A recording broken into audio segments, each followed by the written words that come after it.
planning a trip to faraway lands together. Heavenletter number 5985. April 14, 2017. You don't have to pray to me, you know.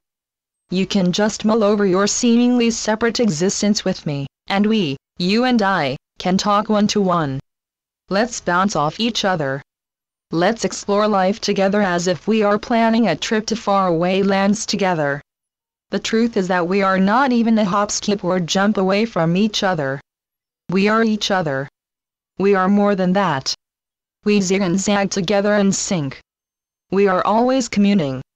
I whisper in your ear, and you whisper in mine. We are transported. We fly high. We take each other's pulse. Words are not enough. There are higher realms than words.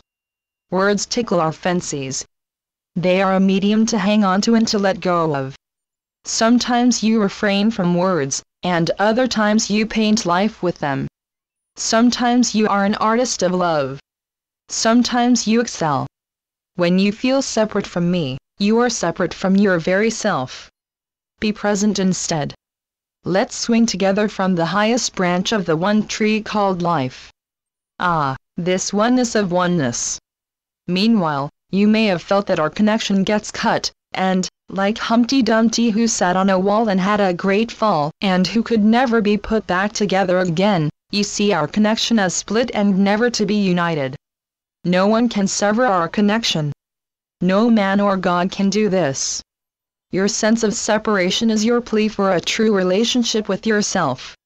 The sense of separation that seems to take you over is a fraud you perpetuate upon yourself. It matters not a twig that you are not the only one who seemingly tries to cut himself off from the truth of life in the world when you are protesting, and you are banging your fist on the table. Is this some kind of rivalry you are expressing? Somehow you feel a need to make your small self kingpin. You may want to insist on this and prove to yourself and to others that I, if I do indeed exist only as separate from you, exist perhaps as a villain who tries to pull the wool over your eyes. You see yourself as much too smart to be taken in by me. What is it that you are trying to prove? What possibly makes you want to isolate yourself and to prove your isolation and the desolation that you ascribe to those you see as others, including me? What merit is there in this, beloveds? Do you see me as so powerful that you attempt to blot me out and deny my existence altogether? To what avail? Is your will so high and mighty that you attempt to defeat my love for you? You cannot succeed indefinitely. Turn your other cheek, beloveds. I am talking specifically to those of you who persist in persuading yourselves you are right, and, therefore, I do not exist. How then can you argue against the existence of that which you wish to prove does not exist? Can you make such an argument in the name of logic? This quality of logic is called antinomy in English. Dear ones, you don't have to believe in me.